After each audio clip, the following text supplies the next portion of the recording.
magandang araw sa inyong lahat. Sana po ay nasa mabuti kayong kalagayan at yung mga nasalanta ng bagyo ngayon ay mag-iingat po kayo at kayo po ay lumagay sa mga safety lugar.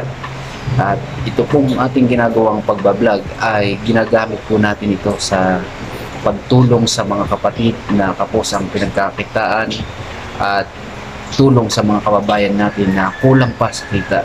Kaya sana sino man kayo na sumusuporta sa akin ay paki-share po at like po at patuloy po tayong lumago para matulungan po natin.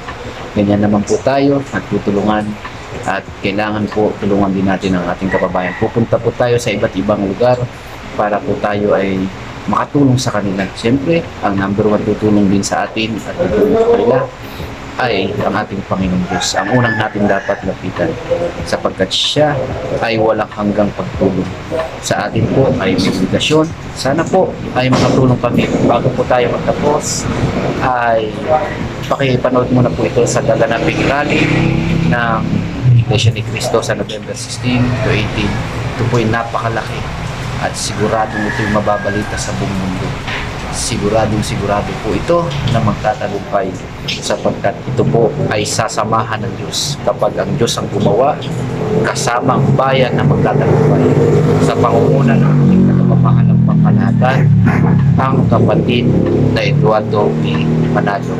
Nawa po nasa mabuting kalagayan at hiling pa natin ng long life and good health at more power from God. Maraming salamat po sa inyo. Pakinggan niyo po ito.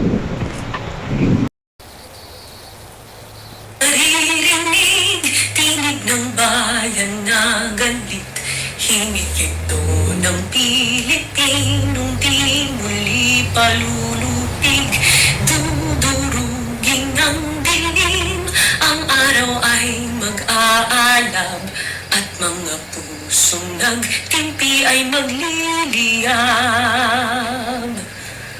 Ikaw ba'y makikibaka at hindi maduduwag? Nagising ng mga panatikong bingit bulag, kasi nungaling ang labanan hanggang mabuwag.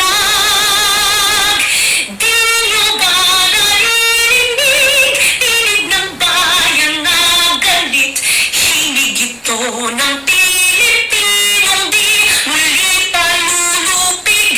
Dudurugin ng dilim, ang araw ay mag-aalab at mga pusong nagtimpi ay magliliyab. Di nyo ba naririnig, tinig ng bayan na galit, himig ito ng Pilipinong di muli palulupig. Dudurugin ng dilim, ang araw ay mag-aalab at mga pusong nagtimpi ay magliliyab. Ikaw ba'y makikibaka at